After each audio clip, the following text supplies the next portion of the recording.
We began this evening by looking at the proposed tax accord between President Obama and Republicans. The president agreed last night to extend the Bush-era tax cuts for at least the next 2 years. The plan offers a series of generous tax breaks to the private sector and wealthy individuals while preserving unemployment benefits through 2011. The president had been under pressure from House Democrats to remain firm on not extending those cuts. He explained why a compromise was necessary during a news conference earlier today. A long political fight that carried over into next year might have been good politics, but it would be a bad deal for the economy, and it would be a bad deal for the American people. And my responsibility as president is to do what's right for the American people. And that's a responsibility I intend to uphold as long as I'm in this office. This country was founded on compromise. I couldn't go through the front door at this country's founding. And if we were really thinking about ideal positions, we wouldn't have a union. So my job is to make sure that we have a North Star out there. What is helping the American people live out their lives? What is giving them more opportunity? What is growing the economy?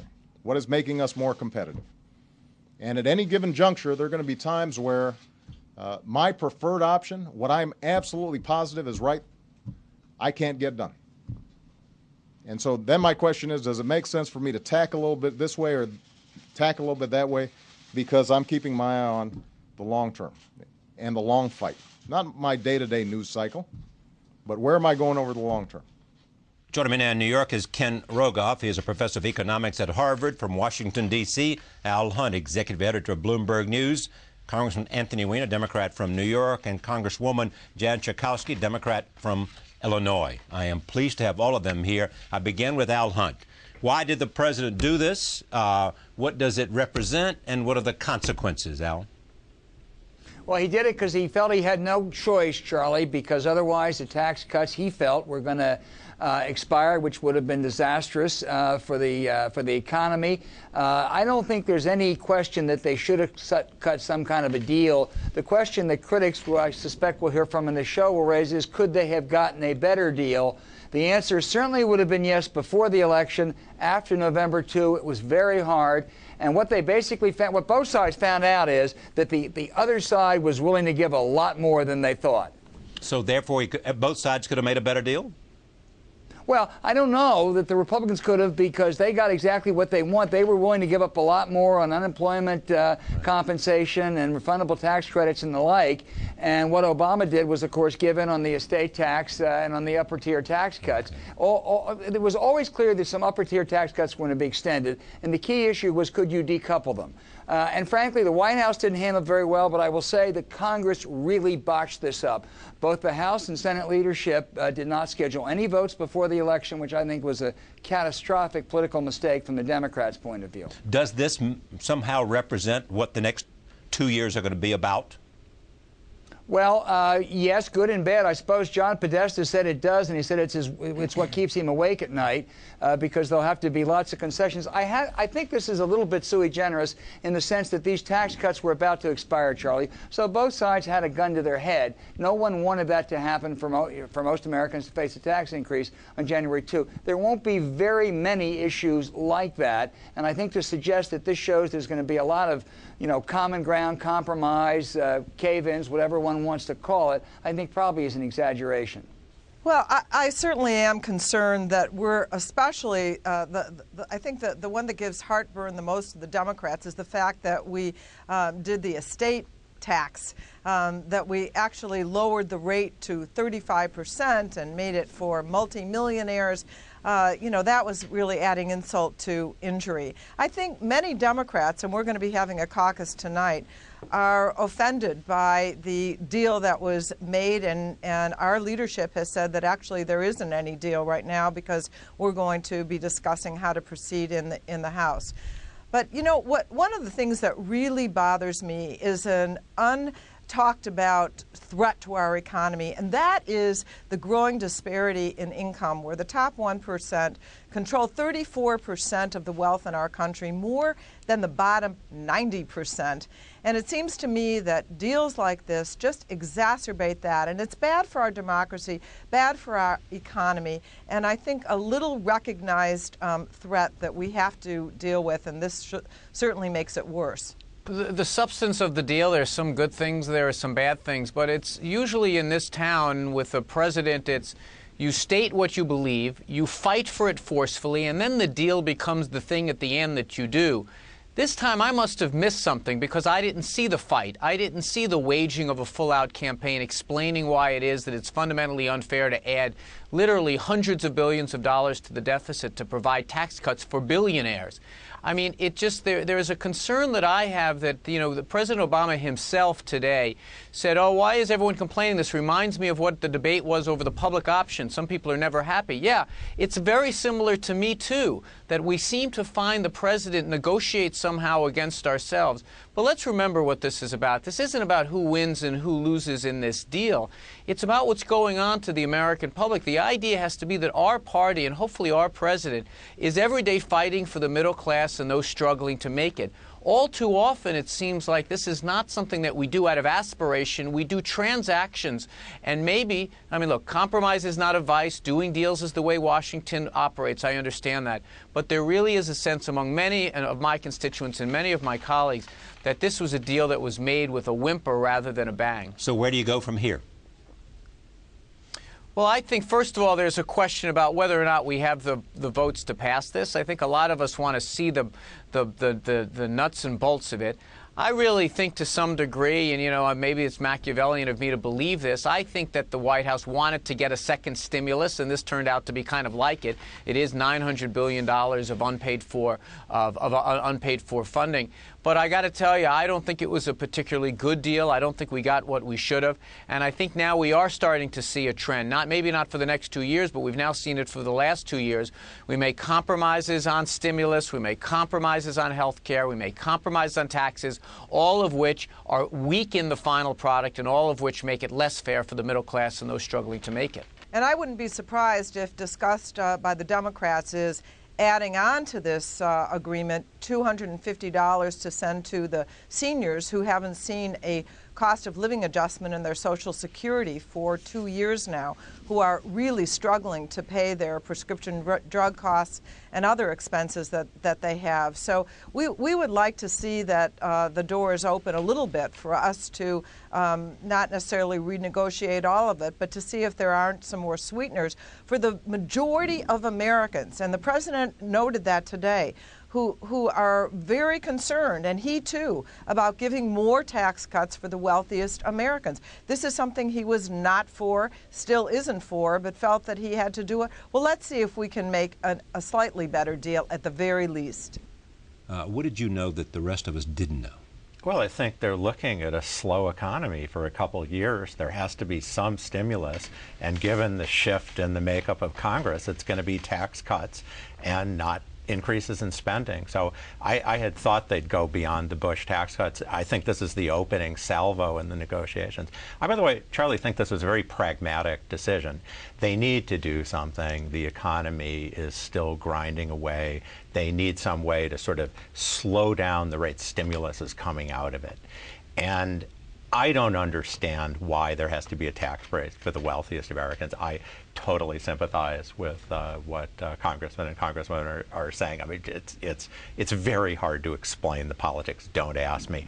Do you need it for the economy? No, I don't think so. Although I would say there are a lot of business people who just feel Obama's against them, and everything he does is against them. And there's a certain confidence building to this in the short run, I suppose. But they did, you know, need to strike a deal. The winds are blowing this way politically. You can't wait a year to get this done. So I thought it was okay. I can't explain why the wealthiest got this break. What compromise would have satisfied you, reluctantly satisfied you? Charlie, my critique is that we didn't even have, like, he was compromising with kind of this, it just kind of happened all at once. There was not the full-throated fight. And by the way, the president and Mr. Hunt are right. You know, I think that Congress did not. We didn't handle this very well. To some degree, we in the House were waiting for Godot and waiting for the Senate to act on anything. We eventually decided what's the purpose of going ahead with anything when they kill everything. But I think that what a lot of people want, and the critique of the president here that I think is absolutely fair, is the president lose sight sometimes of the fact that he was elected to fight for certain values and certain principles. I think that everyone understands, and all of us understand, that sometimes that means giving a little bit. This is a fundamental bedrock element of why he was elected, was to restore some fairness, as Jan pointed out, to restore a sense that the middle class has something coming to them.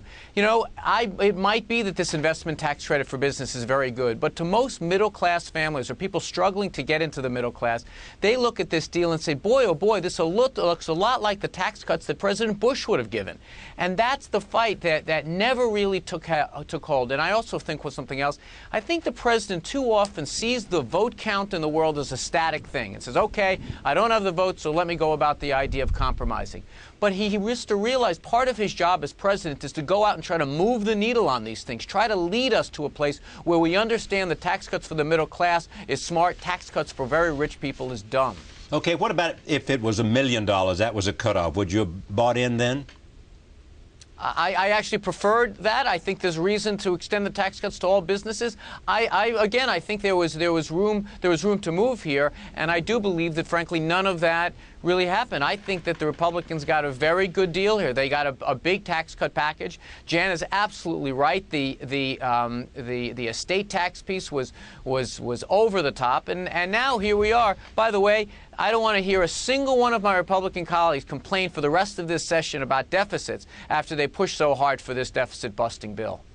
Well, let me comment on that, because no sooner did the president have his press conference, but Senator John Thune says, well, what we need to do now is get to work on spending cuts. That sounds to me like an absolute double whammy then for middle-class people. Where are those spending cuts that he has in mind? I think it's exactly those kinds of programs that, like, help with college tuition or medical research or job training, things that absolutely help middle-class people, help our country, that they're going to target next. And so they're shameless about that.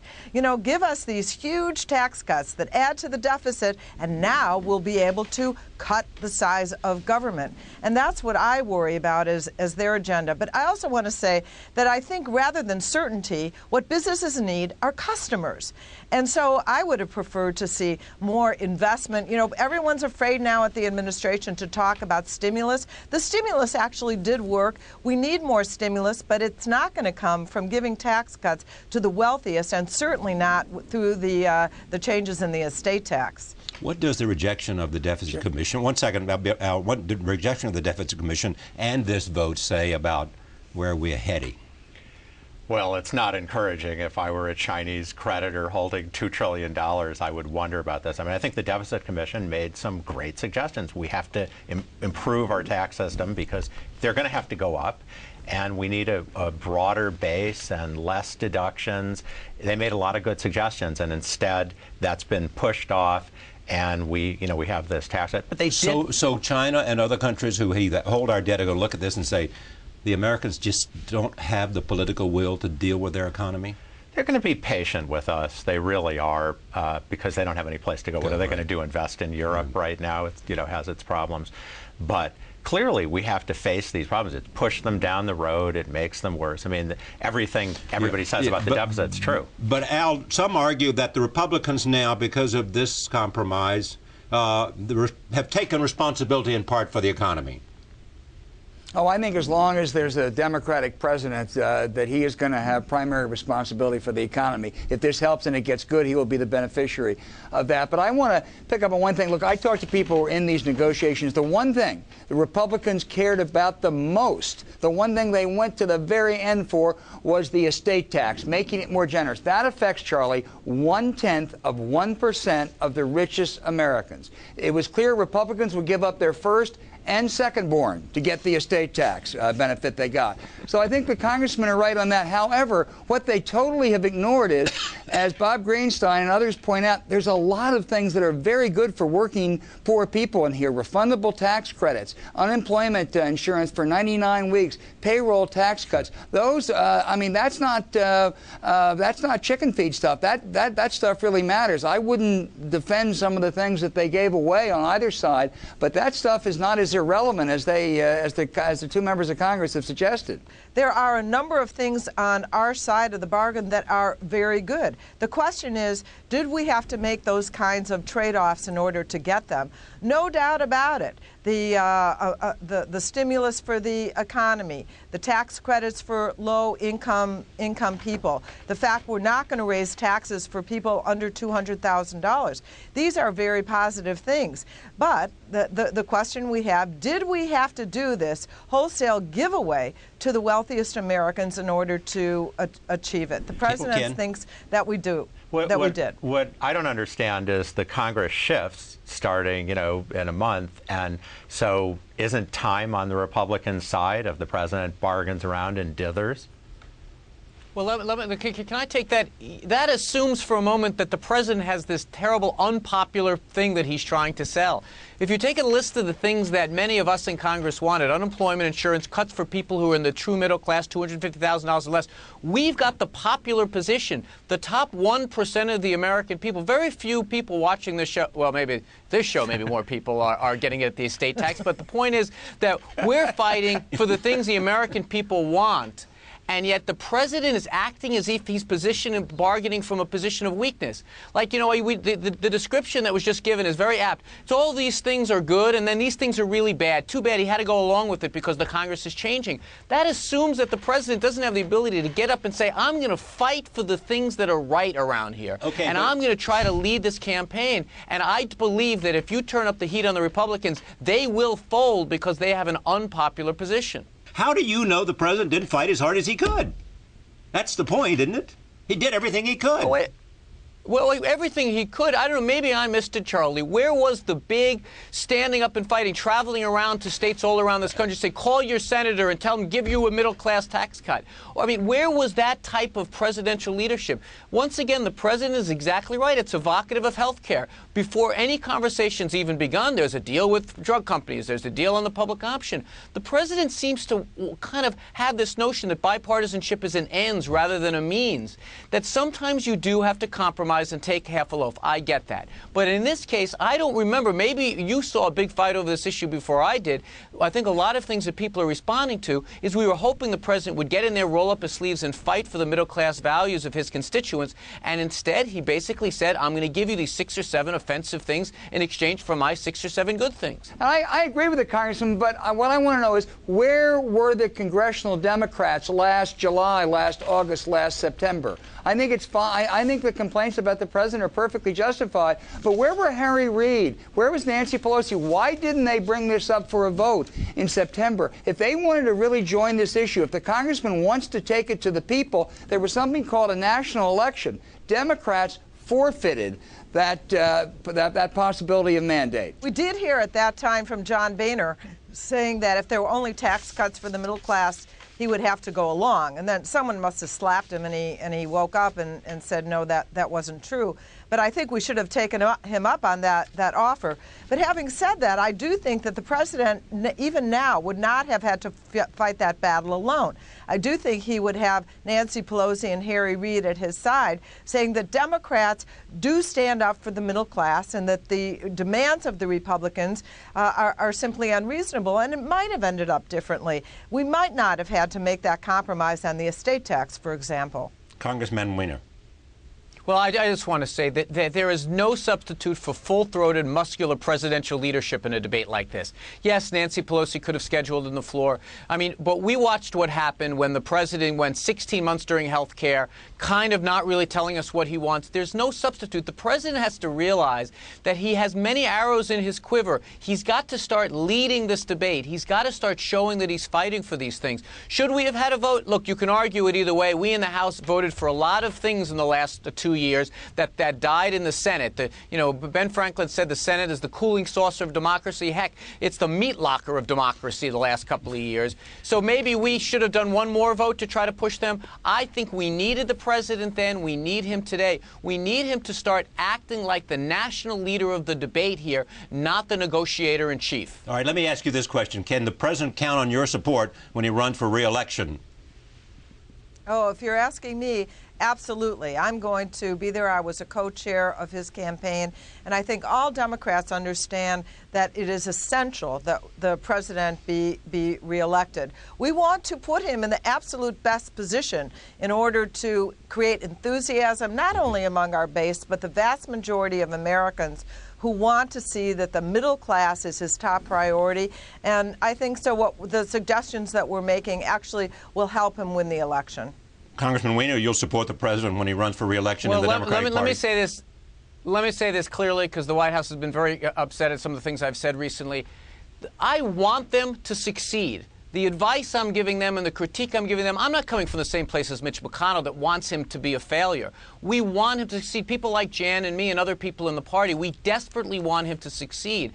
And that's the voice that I'm speaking from. He is going to be a two-term president because he's going to adopt the Weiner fight and adopt the fighting wing of the Democratic Party. And that's, of course, I support him. I want him to do a better job. I'm not critiquing him because I think he's a miserable failure. I'm critiquing him because I think every time you do one of these fights, and it looks like you are weak, it makes it harder for us to prosecute fights in the future. Last word, you, Ken.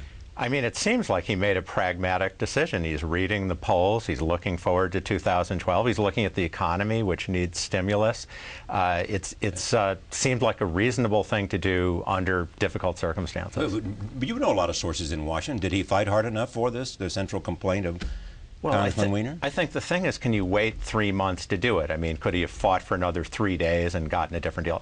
The whole thing about the tax rates for the wealthy just mystifies me. I have no idea why, there's so much support. But I think Americans support it more than you think. That's what the election results show. People think they're going to be rich someday. And they're told, well, you'll get taxed when you're rich. And they vote against it in a way that people in Sweden and other countries don't. That's the reason the lottery works. I guess. Thank you very much. Actually, that's not the case. The polling is very clear that the American people side with the middle class tax cuts and not in favor of the top. Thank you very much. Thank you.